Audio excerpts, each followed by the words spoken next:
Okay, now we come to the amazing part, the asynchronicity in JavaScript, which is सबसे पहला question personally in interviews मैं तो पूछता हूँ कि भाई फर्स्ट क्वेश्चन मेरा तो पर्सनली यही रहता है कि what is JavaScript, single threaded है या मल्टी थ्रेडेड है। जो बंदा उस टाइम बोल देगा कि मल्टी थ्रेडेड है, मैं वहीं से टाटा बाय बाय बोल देता हूँ। सो अगर बंदा बोलता है सिंगल थ्रेडेड है, then the your entire interview starts in this way कि सिंगल थ्रेडेड है, तो बताओ कैसे सिंगल थ्रेडेड है। हाउ कैन यू एक्सप्लेन कि जब तुम एक एपीआई कॉल करते हो तो बैकएंड में you are able to perform multiple things also, though you know that JavaScript is single threaded. So anyone wants to take this question? So so far I've made one thing clear कि JavaScript एक single threaded programming language है। ठीक है, क्योंकि we don't wait for, मतलब ऐसा नहीं होता ना कि I called range generator and एक थ्रेड जनरेटर एग्जीक्यूट कर रहा है और एक थ्रेड कंसोल लॉग एग्जीक्यूट कर रहा है, ऐसा तो नहीं होता, right? So it is like जब मैंने ये कॉल किया तो मेरा थ्रेड ऑफ एग्जीक्यूशन इस फंक्शन के अंदर गया, इसको सब कुछ करेगा, फिर उसके बाद यहाँ पर आएगा। करेक्ट। तो how can you say that JavaScript is single threaded but still have asynchronous behavior? We all know JavaScript में तुम asynchronous calls कर सकते हो क्या, बट कैसे, क्यों, how? यस ओके सो जैसे हम जावास्क्रिप्ट में बेसिकली सिंक्रोनस कॉल करते हैं, तो for example we use the fetch API. So जो फेच एपीआई है that is provided by the browser. So जब भी हम करेक्ट। जावास्क्रिप्ट में फेच एपीआई को कॉल करते हैं ना, सो जो फेच का कॉल है हम ब्राउजर को दे देते हैं। सो हमारा जो कॉल स्टैक है ना, वहां से वो फेच का कॉल हट के ब्राउजर के पास चले जाता है।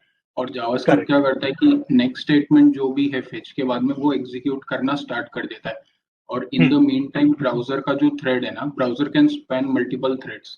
सो ब्राउजर क्या करता है, फेच का कॉल देता है, और जैसे ही फेच का रिस्पॉन्स आता है वो माइक्रो टास्क क्यू में बेसिकली डाल देता है। और जब भी हमारा बहुत कॉल सही। स्टैक एम्प्टी होगा, सो इवेंट लूप वो माइक्रो टास्क क्यू से उठा के कॉल स्टैक में वो फंक्शन डाल देगा। So in that we can ठीक है, यूज एकदम asynchronous call। एकदम करेक्ट, एकदम करेक्ट। बहुत हैवी ड्राइवर हो तुम। तो बहुत सही। This is the answer that I would be expecting as well as an interviewer. तो ये एकदम करेक्ट बात बताइए। सो व्हाट हैपेंस इज तुम्हारा entire JavaScript asynchronicity. So I like I said before the start of the session that some people might know a lot of things, some people might not know। तो मैं फिर से एक बार explain करूंगा Rishabh, just for everyone सेक। ठीक है। अम, तो क्या बताने वाला था मैं, हाँ। सो एक इवेंट लूप का कॉन्सेप्ट होता है इस तरह का।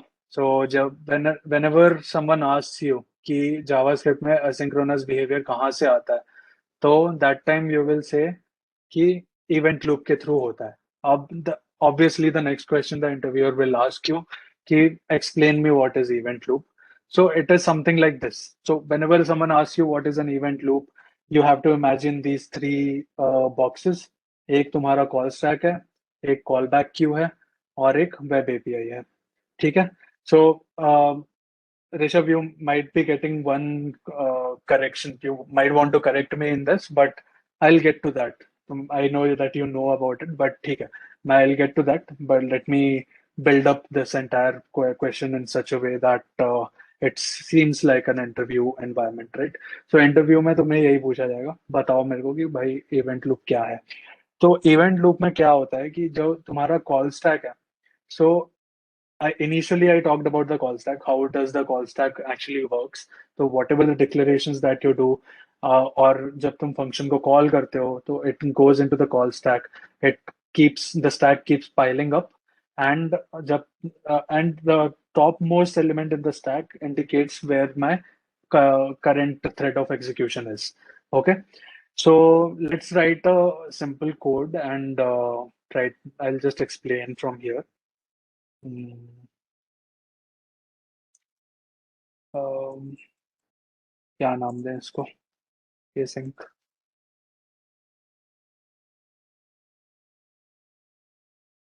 Okay, so I will declare a few functions. So पहले तो मैंने डिक्लेयर किया एक डिस्प्ले फंक्शन अपना, जो करेगा console.log of hello। ठीक है, नाउ यहाँ पर आया मेरा सेट टाइम आउट। ठीक है, यहाँ पे मैंने किया function, this is a callback. So set timeout, I think everyone knows what it is.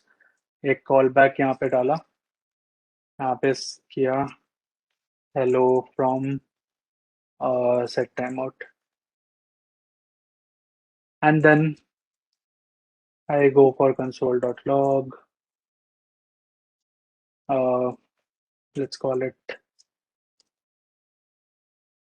okay, ठीक है। So let's try to, of course मैं डिस्प्ले को कॉल नहीं कर रहा हूँ, let's do that as well। So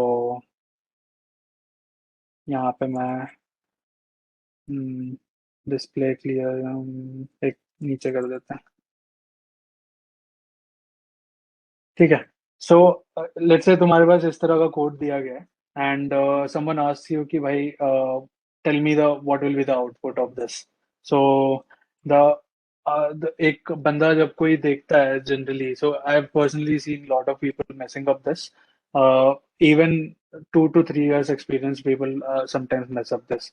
तो बोलेंगे कि भाई टाइम आउट 0 है, तो वो तो वेट ही नहीं करेगा, वहीं का वहीं एग्जीक्यूट कर देगा। तो the output would be hello from set timeout, me first and then hello। ठीक है, तो that is the wrong thing। So when this execution starts, तो हमारे execution context में, just talking about the same things that I talked in the start of the session, so execution context will see that there is a function called display, it will store the display function into the memory, आगे बढ़ेगा, now it will see that there is a set timeout।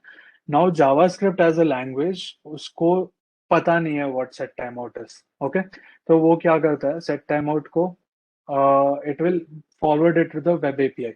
So web API का मतलब क्या है? It is an interface to do some background operation। API का मतलब, I का मतलब वही होता है, right? Interface। So in the web API section, web API are the browser features। So browser knows what set timeout is, browser knows what fetch is, browser knows what set interval is, and JavaScript is a medium to talk to the browser features।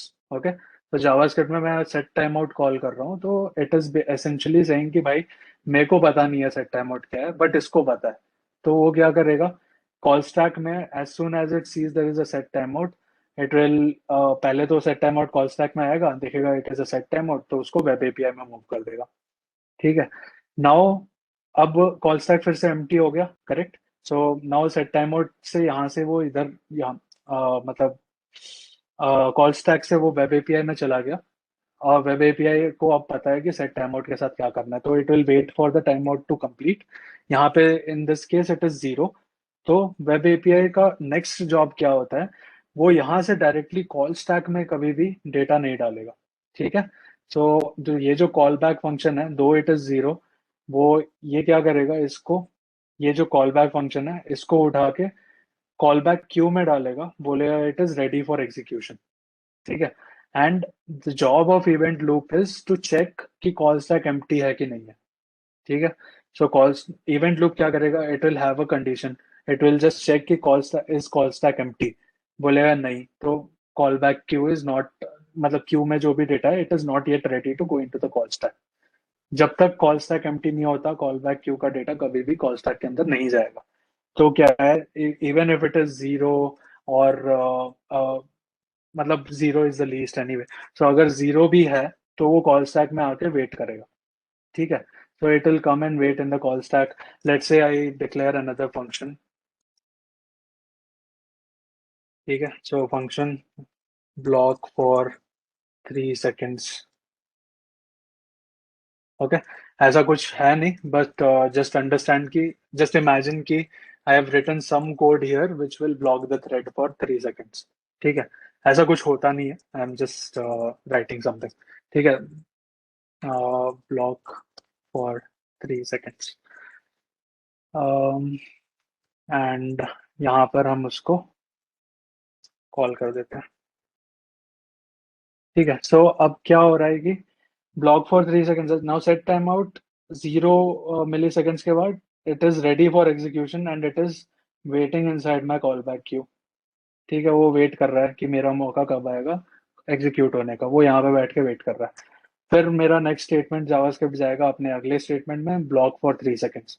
अब JavaScript 3 second का एक blocker आ गया इसके ऊपर। तो 3 second के लिए वो कुछ मतलब जस्ट अंडरस्टैंड की 3 सेकेंड्स के लिए it is not doing anything. ठीक है, तो 3 सेकेंड तक though this function is ready to execute, जब तक मेन थ्रेड खाली नहीं होता वो नहीं जा पाएगा कॉल बैक क्यू के अंदर। अभी मेन थ्रेड खाली क्यों नहीं है? क्योंकि ब्लॉक कर रखा है मैंने 3 सेकंड के लिए। तो 3 सेकंड के लिए वो वेट करता रहेगा यहाँ पर। फिर the next statement is console log me first. So call back call stack is still not empty because यहाँ पर एक कंसोल लॉग आ चुका है एक कॉल स्टैक में। तो इवेंट लूप अभी भी वेट कर रहा है। Though this function is ready to execute, it will see that call stack अभी भी एम्प्टी नहीं है। तो पहले मेरे को जो मेन कोड है मेरा वो एग्जीक्यूट करने दो। तो सबसे पहली चीज जो प्रिंट होगी वो होगी तुम्हारी मी फर्स्ट। ओके, देन तुम्हारा डिस्प्ले प्रिंट होगा, क्योंकि अभी भी कॉल स्टैक एम्प्टी नहीं है, कॉल स्टैक में डिस्प्ले फंक्शन कॉल हो रहा है। तो वो जाएगा, thread of execution will go inside the display, it will print console log hello. फिर at the end of this जब यहाँ पे आ गया code, that time my call stack is now empty. ठीक है, इवेंट लूप को अब दिख रहा है कि भाई कॉल स्टैक एम्प्टी है, do I have any items to execute in the callback queue. तो वो देखेगा कि भाई कॉल बैक क्यू में मेरे पास एक सेट टाइम आउट का कॉल बैक फंक्शन पड़ा हुआ है which is ready for execute, ready for execution. तो वो आ जाएगा, फिर कॉल स्टैक के अंदर एग्जीक्यूट होगा एंड देन डिलीट हो जाएगा। ठीक है, so this is how your entire asynchronicity will work. So asynchronous nature of JavaScript happens because of this particular web API. Okay, and ये वेब एपीआई का मतलब क्या है? ये जो है ये पूरा ब्राउजर हैंडल करता है basically. The same thing when it comes to node JS. तो सब people might have this doubt, right? कि why not doubt, I'll just ask one question कि why Node.js came later? Why JavaScript is there since a long time, but Node.js बहुत बाद में क्यों आया? Because जो चीजें जावास्क्रिप्ट को चाहिए एग्जीक्यूट होने के लिए, अपने फीचर्स अपने अपना शो ऑफ करने के लिए, वो चीजें ब्राउजर के पास है। जावास्क्रिप्ट एज ए लैंग्वेज उसके पास उतना पावर नहीं है जितना ये चीजें ये वेब एपीआईज लेकर आती हैं, राइट? तो जो सेट टाइम आउट जो पावर लेकर आता है, जो फेच जो पावर लेकर आता है, वो चीजें जावास्क्रिप्ट के पास इनबिल्ट नहीं है। तो even if I make try to use it at the back end, मेरे को कोई फायदा नहीं मिलेगा उससे, क्योंकि मैं बैकएंड वाला कोड हैंडल नहीं कर पाऊंगा, कुछ नहीं कर पाऊंगा basically. That's when the entire Node.js community sat together, they wrote the code in C++, and जो पूरा जो एनवायरनमेंट है ब्राउजर का, उन लोगों ने सी प्लस प्लस से नोड जेएस में सी प्लस प्लस के थ्रू सेटअप कर दिया। And JavaScript is now happily running on the back end as well. By because जो एनवायरनमेंट ब्राउजर प्रोवाइड करता है, वो environment now C plus plus के थ्रू बैक एंड में भी अब प्रोवाइड हो रहा है। तो now that's why JavaScript is able to execute in the back end as well now.